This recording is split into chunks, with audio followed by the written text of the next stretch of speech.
And so what do you count towards your alignment? Like name off all the things you use for alignment. I use a flag in front of you, so I don't always aim for the flag or look at the flag, but if I'm going for one of these in between, it's harder for me to be able to look at that and line up exactly to it. So I pick something in front of it, like this little stick is right in line with that flag that I want to go to. So for me, I go behind it, and then I line up my club to the stick, because I know that that's in line with that flag. So I set up to it, and then I look at the flag to place my feet so that my body's in line with it too, and then I'm more in line than I would be if I was just trying to aim for the flag.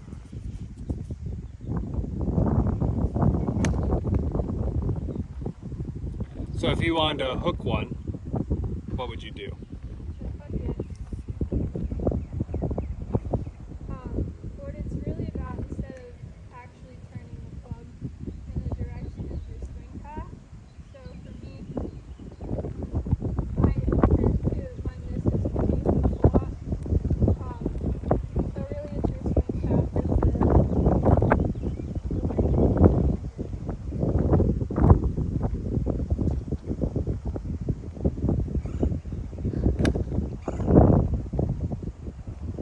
Try that again. I'll take that hooked. It drew. Give me like a low hook under the trees, like a 40-yarder.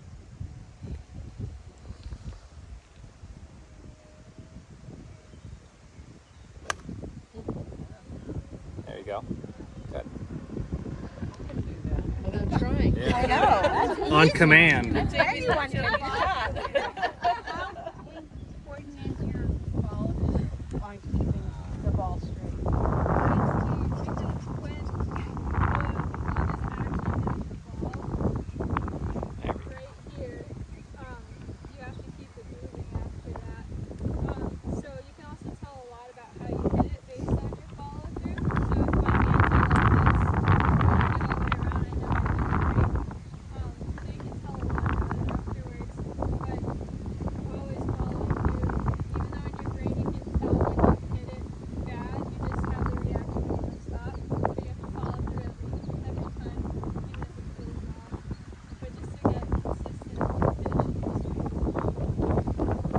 When was your last big swing change? In November. I was having timing issues.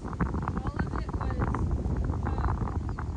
my swing was okay, pretty much everything, but my impact position was bad. So the point where my club actually touches the ball, the most important timing was so off. I would play a great front line, and then if I was tired or anything would change like that, my swing would change where I was using all my hands, and that was making the ball go everywhere. So I would always have bad back lines because I would tire out just a little bit, and my swing was so timing oriented that I needed to work on that. So the biggest thing with working on impact, and that's still what I'm working on today, is just starting off with these all the time, and having a big enough backswing where my feet are placed like this, and then I reach it back here, always at the same position like that. So working on impact is something that I've really always worked on, but since November that's been like my main focus. How did you come to realize that it was the face? Did you have to, was it only the ball flight, or was it video, or was it TrackMan? It was both. I used videos and I could see my hands flip over.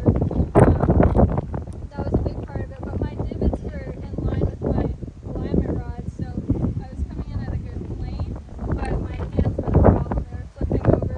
There's sometimes they counteract it and use it like that, and then they go out. So just this much difference can change your ball like 50 yards almost. I would just do that again. Like if your club, if I'm holding it like this and I use my wrist, it's closed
That's a good one.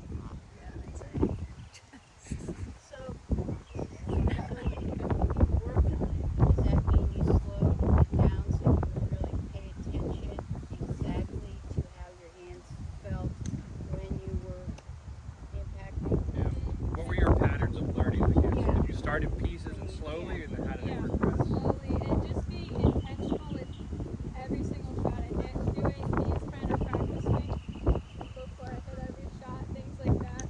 For a while I would do one of these shots, then one of these shots, and then go to a full swing. I would just go 1, 2, 3, and then just keep doing that for almost the whole practice. So then I'm getting that motion down for a small swing, and then a bigger swing, and then hopefully it gets incorporated into my full swing like that. Becomes muscle memory. Yeah, that's what it is. And when you practice, is it every day and for how long?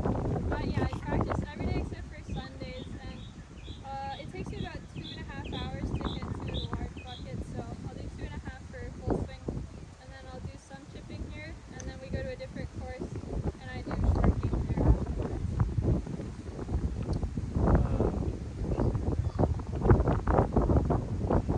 It is a job. Show us that right hand. Like, what's your favorite drill? Can I get? What is your favorite? That honestly it would be probably either the position 8 or the flow loads, because this wrist movement is the most important thing for me at least. Did it say how to shake your hands at all for always shake hands like this? Because that's the position you want your wrist to be in. Yeah, it's supposed to be Through like the this, swing.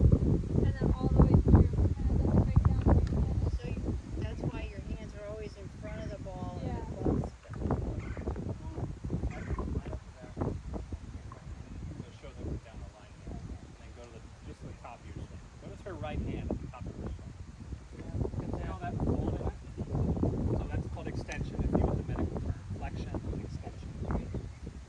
Amateurs are only about 15 to 20 degrees of that extension. So right now she's probably past 51, probably closer to 60, 65. And that's stored power. So if I was going to throw a spear, if I was going to throw a spear, I wouldn't throw it like this with no flex or extension of my wrist. If I was going to throw something or across me, I wouldn't throw it like this. Right? You want that anchor and that thrust in that right hand. So then bring it down. Right? She's kept it the same. Because it's the 5th power generator. It's the 5th of 5 for a reason. Ground, hips, arms, wrists. Or excuse me, ground, hips, torso, arms, wrists. In that order. So that's what she gets as a square for then it's just a rotation. Because look how much, if you just hold your wrist up, or hold your right wrist up and flex it back and forth, look how much deviation there is. Well, and that allows for additional backswing. It does. It creates more length. You go to the top for a Yeah. second. So most amateurs, what do? If they're there, they get it here really short. Right. They look like that. Right? And then they pull down, and then it's wide open, and then you gotta slam it. Right? And then you're either gonna get full cuts or slices or God knows what. Don't learn bad habits. Did that the wrong way. Yeah. It doesn't change from here, basically till here. My wrist is gonna be like this the whole time. All the way through. Yeah. And when it goes out, that's when there's all the Only after it's up here. So when does it Just pass change? you through it. really till after you hit the ball. Then it goes up, just so you can get all the way around. You call that drill the float loads? Float load, yeah. Not sure why I have this one. Fine. And that's like the blueprint to impact, I'd say, right? Because you could have preferences or differences. There's a million different ways to swing the club. But when it gets to impact, we're all pretty much the same weight. So getting the discipline in that right hand is crucial to you, right? Having it to load properly. Yeah, so I wish people did more of these float loads or these little mini impacts. And that's something I tell lately, the last couple of months, all my students. Like, take a 7-iron or an 8-iron and chip it from there to there, and they look at me like, don't waste my time. I paid $100, I want you to fix me. It's like, well, if you can do that, you can show me what impact is, and then we can get started. But if you can't put the club on the ball properly from here to there, we got issues, right? Is it also true though that if you're going to hold that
like it's Yeah. pretty much Yeah, indented it's a there. dent. It's a dent. You need new weight on I it. need new clothes.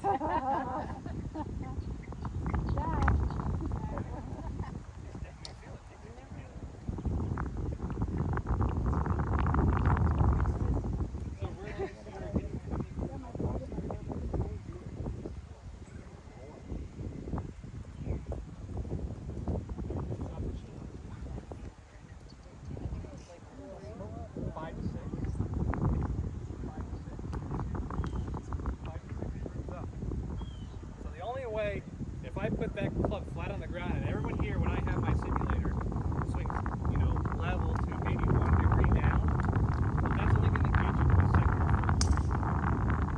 If you really want to hit it farther, you've got to lean that shaft and compress it. The only way to have that is from that right hand, just a little more in front, right? Having that extension to it. So that way you can get it to the sixth groove. Okay? So you're compressing it, you're taking loft off of it, but that's really where the true loft of the club is. This is an 8 iron, so it's like 38 degrees. But it's 38 degrees on the 6th groove. Down here it's fade bias and probably 25 degrees or 28 degrees. But that's not where the proper contact is. It's on the 6th groove. But to get there we have to lean it. So, I have another question.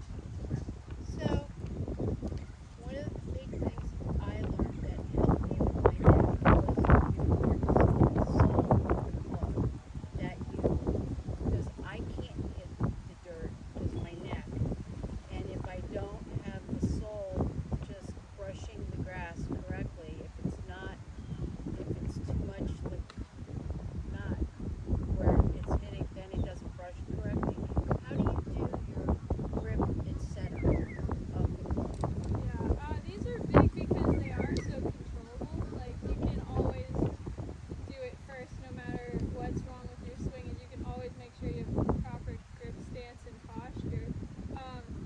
But I usually work on my grip up here so I can see it, make sure everything's lined up correctly, and then I go down into it. So for my stance, I have the ball pretty much in the middle, sometimes a little forward.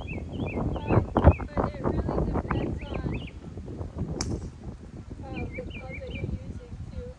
You have to be like in the center of your feet. You don't want to feel like you're leaning too far forward or too far back. You want to be like sturdy. I sometimes do too much knee bend, but you do want to have your knees bent a little bit. But I have everything set up. Center of gravity of your feet. The center of gravity of your body is here, right? You just put your body down the middle. But if you look down her, like that's perfect, like PGA posture, elbows over knees, or excuse me, armpits over elbows over knees. And so you'll find her center of gravity is right there, where she's talking about. And shoulders, knees, and toes. Armpits over elbows over knees.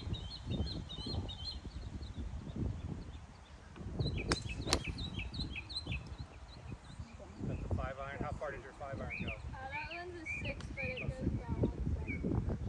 Your 6 does? Okay. Everyone get that? I tried with those ones at 6:30 on a good day. So I like what you said about when she takes her grip, she's got it up here on her eyes. When you see more detail closer up with your eyes or something, there's a word for that medically. I forget what it is, but out here it's very general. Or worse is if I can see that.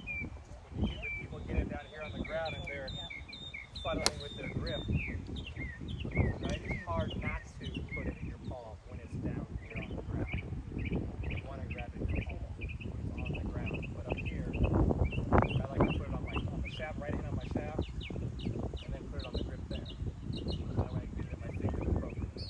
When we get down here too, I think it messes with your posture. If you're looking down trying to see it and then it's bent over too much, or it just throws everything off. So have that set and then go into it.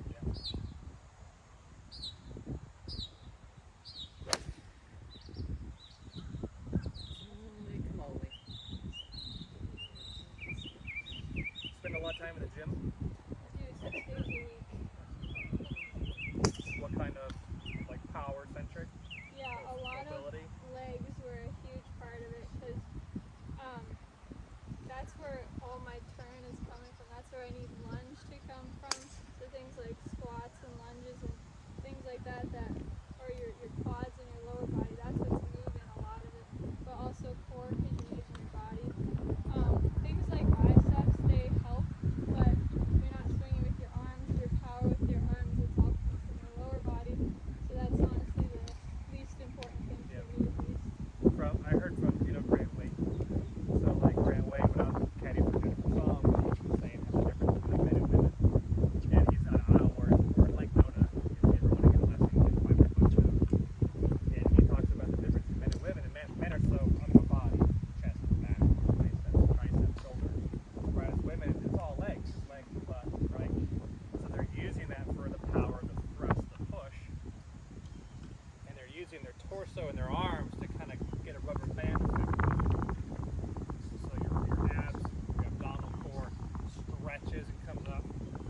qualifier, which is one day. There is no tomorrow, so she may need to get a little more aggressive on those days.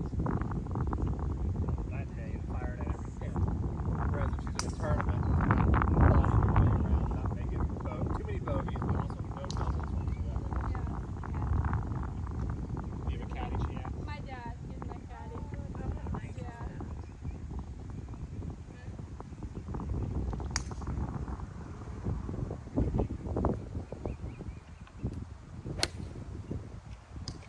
Do you always agree with your caddy? The thing is, I know my game better than he does now. He used to be my full-time coach. That was all I did. So he would know better than me. Like, no, you need to use an 8 iron instead of 7 or something. But now I know mine better than him. So he always says you get the final say about it, which is true, I do. But it's like I have to take the consequences if I don't. But luckily I've been right most of the time about it. But he's always giving me good ideas. But ultimately I know my game better. I know if I'm able to shoot it underneath that tree or go over it, I know it. He doesn't see me practicing on the range and doing shots all the time, so he might not think I'm able to do that, but I am, or I'm not. So it's really about me making the best decision for me and make the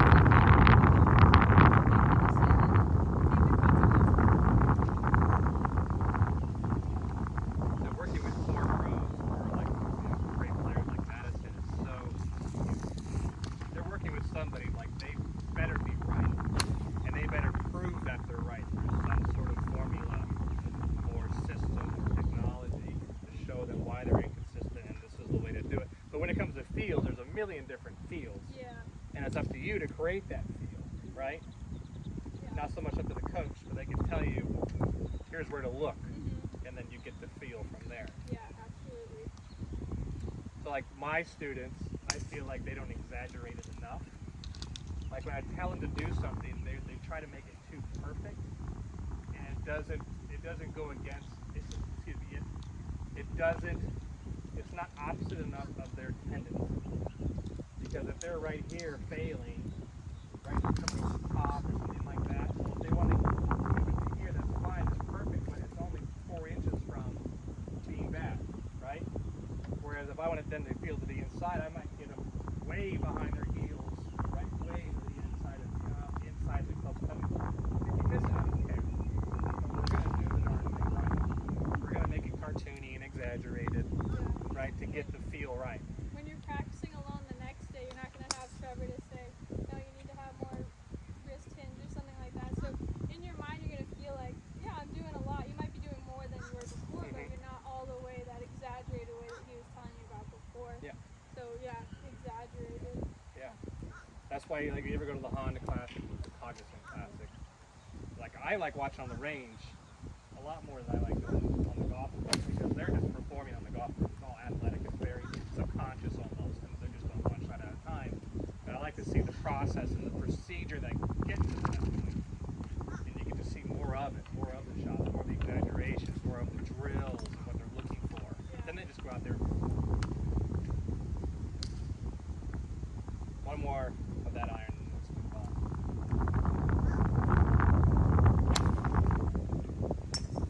And that is my current miss right now, is a thin right shot. You'll Usually walk off. because my hips are going too quick and I come in more like that, so it catches it out. Would you all take that shot? Oh yeah. No? Yeah? One for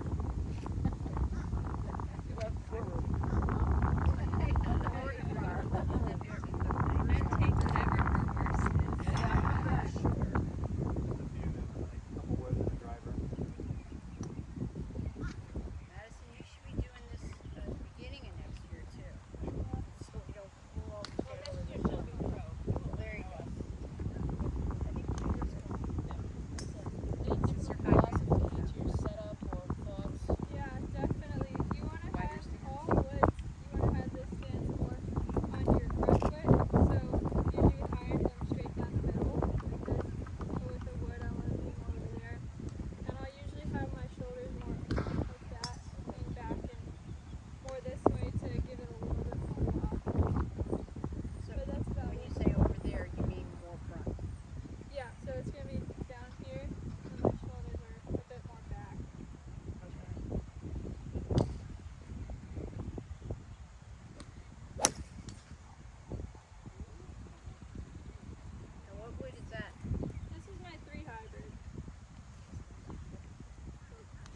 Yeah, if you got a question on ball position, there's a great look right here if you want to see her. There's a great what? A great look at ball position. For how she's with her stance. Yeah.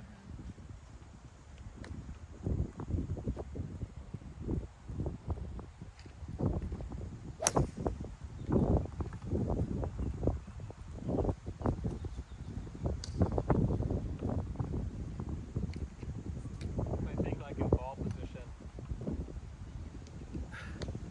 I think you can answer this a little bit too, Patty, is people ask me like, well, does the swing change from like 7-iron to hybrid to three-wood driver? And it's like, yes, no, right? Like you're not consciously thinking of it differently, but the structure of the stance, what you control statically or at rest, is your biggest advantage. Ball position, feet a little wider. If she were to, I always say like, if you were to grab a sand wedge, I'm not going to hit, but if you were to grab a sand wedge and put that left foot way out, like there would be my sand wedge, right? Center-ish, right? But look where my feet are, especially my left foot. Why? Can anybody answer? No? It's so that I can cover the ball more. I can hit down on it, I can trap it, I can spin on it, flight it, right? Right? So my left leg's more under me so I can get my hips over. Because your toes are pointed out as opposed to straight? Is Not that what always, you were no. saying? That's the flexibility thing. That's more of a balance and flexibility. People got tight ankles. But the more I go out with my left foot, because one adage that's been true since, I mean, one of the few things that's been right since when we were putting out leeches on people in the 40s with swing instruction was hitting into a firm left side. Has anybody heard that before? Through pros, professionals? They all feel as though they're hitting to a firm left side because that's a deceleration movement. If you decelerate or firm up the left side, it speeds this up. It speeds this up, kind of like a boat going around a turn. If you slow down the front of the boat and kick the engine, you're going to make that hairpin turn. Okay? So that helps in covering if my foot's more underneath me. I'm still hitting this a firm left one, but I can get more over here. Same firm left side if I go further out, like a 7-iron, right? I'm still pushing off the ground with my left foot. I'm going to be a little more behind it now, aren't I? It's going to go higher because there's more loft. It's probably not going to go as far though either. Starting to sound kind of familiar. And people get too wide. Like if I got a driver, this is going to go sky high. My center of gravity is behind it. And now we're not putting the pinch on the ball anymore. We can go over a tree, but we're going to shoot 1,000. So the foot placement and how much you're willing to push off that left foot is imperative. This right side's always moving lateral. So this side has a roll, this side has a roll. Firm, pushing off, right, pushing through. That into effect does that. Spin jig. Okay?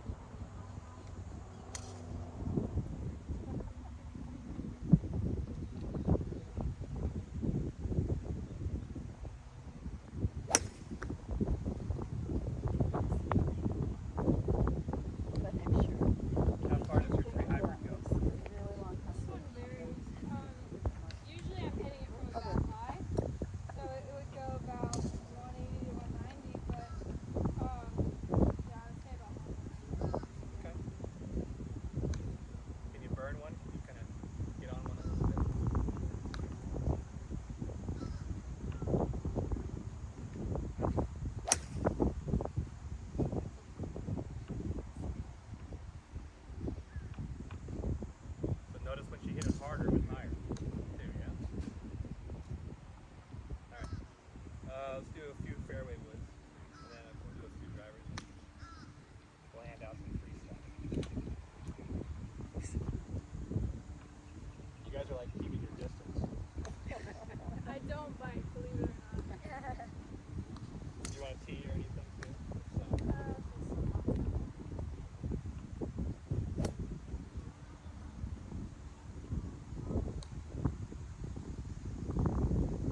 that gosh.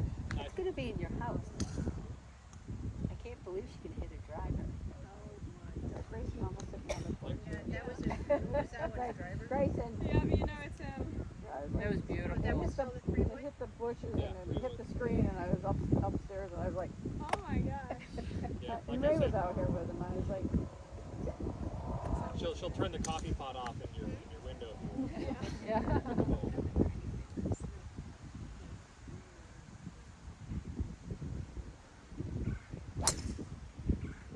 So look at her finish right there. If you can see her finish. I gotta watch Look how the much golf her left ball. leg is Wow. straight, but it was also very back too, right? You saw her get. Look where her left leg was at impact. So she's pushing against it, but her right side is thrusting forward. That's what gives her that force, that turn. Oh my goodness. I'll be a little copycat here.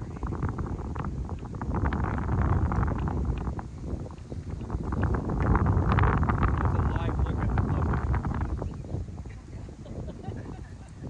Right? So for everyone here who can come on the range and they spend 3 hours on the range and 90% of it's crap, right? You have a window of endurance. I do, she does. She's worked on hers where she's, you got a longer window of extension that you can practice in. But some of us who are suffering or we don't get out here enough, 10 minutes may only be your window, right? Or half an hour, and that's okay. If you see me running, I can probably only run for 7 minutes until I'm winded and I'm going to die. But the next day I try to do 8 minutes or 10 minutes, kind of a deal. Maybe it's that week I'm doing all 7 minutes.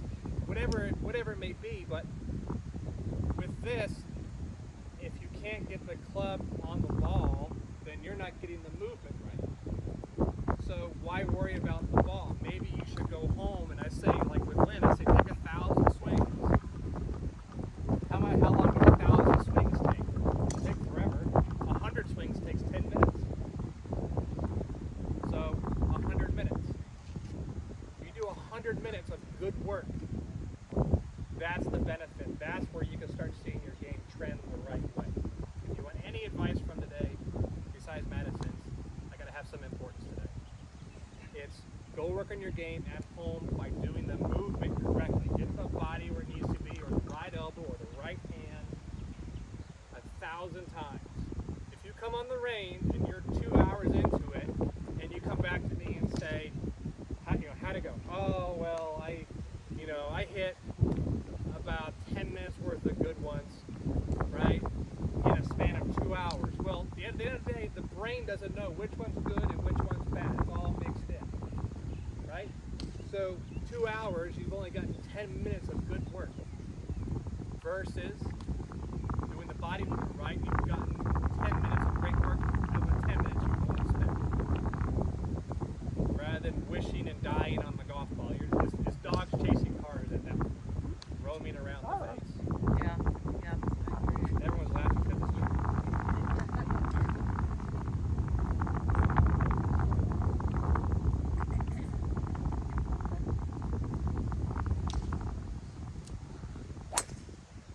There's a miss. Yeah. So warm burner. Whose club is it? I blacked out.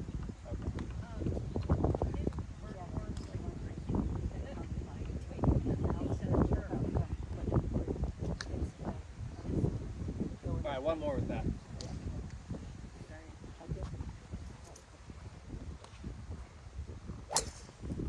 Whoa. There you go. What's your place? It'll get to my house. Right on the flag. Okay, drivers. Are you gonna get new equipment soon, or what's the deal? Yeah, I have the world's oldest driver, so I'm trying to get a new one soon, but I like it, even though it's probably 15 years old, and it's been painted, and there's been a lot of, this was Grayson's, that was somebody else's before, and it landed into my lap, and then I started to like it. So she's playing a tailor-made. She's got the 10 gram on the heel side, which means the toe's gonna close faster. It's on standard loft, it's 10.5 degrees, and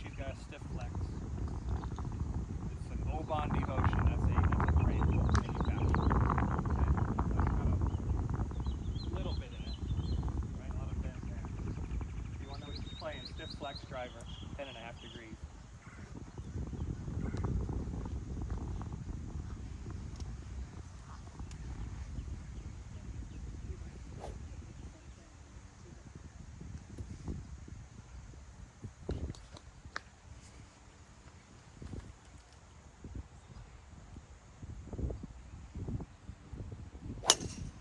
Oh yes, it's definitely at your house.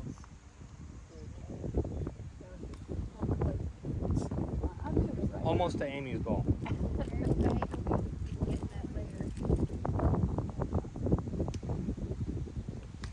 Have you taken this on a TrackMan or any simulator and gotten data? Nothing. Well, you're pretty homegrown. Yeah, you're not on the technology side, huh?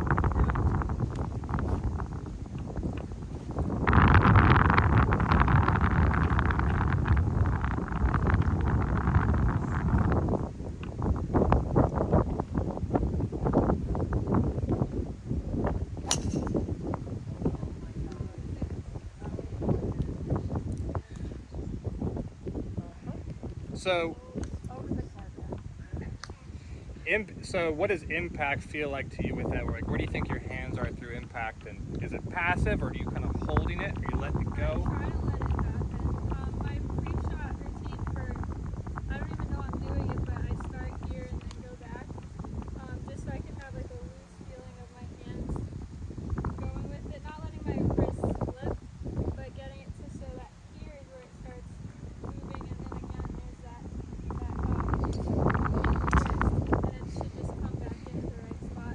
But yeah, I always start by going like that. So go to impact again. Look how V-lock her face is. Look how V-lock. Less lock. Her face is, her chest is back, or say her brakes, right? The thoracic, the rib cage is back. That allows her to get her hands in front.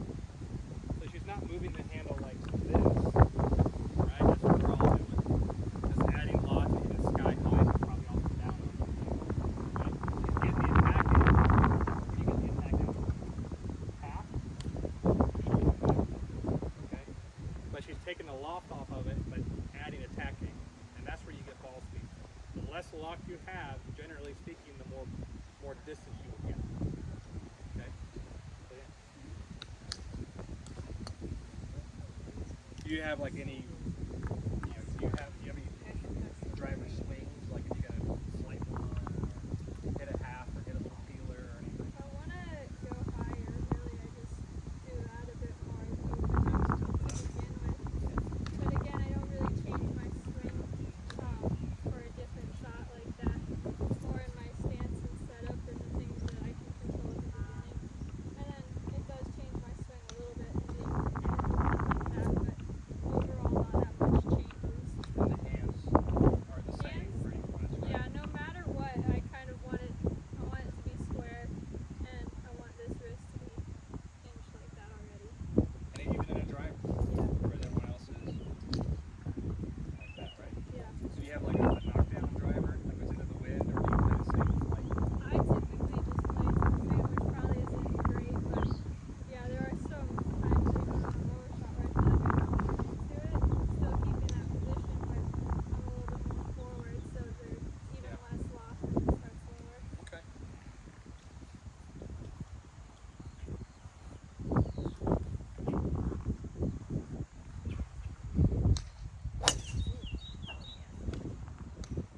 Would you like to do that when you grow up? Just love it. Pleasure to watch. Right hand on that one. You want to hit one more, just a hard one? Sure. Just long drive? Yeah. Yeah, where do you swing your driver at? Like, do you have a percentage feel?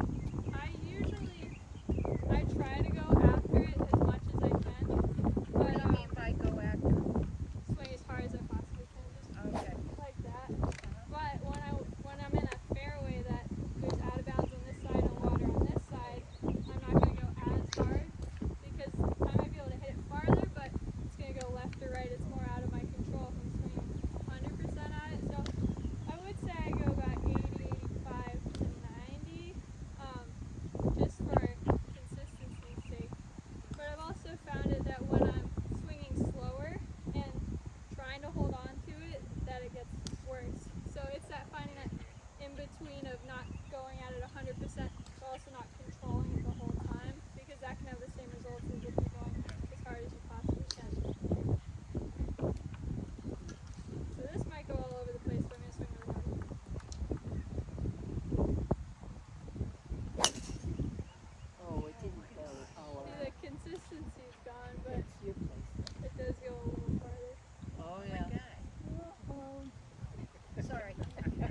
on the porch. That's Her adoption day. There you go. Cool. Well, thank you, Madison. Yeah, thank you so much. Gratitude. Good luck Monday. Yeah, she'll be here. If you ever want to play with her, I'm sure she'll say yes. Yeah. She I'm also always needs here. sponsors, so again, yes. Madison, what's your last name? Eleftheriou. With the E? Yeah. Eleftheriou? E-L-E-F. Just to look for you. Just look for the longest last name you can find. Just start spelling it, then stop, Yeah. right?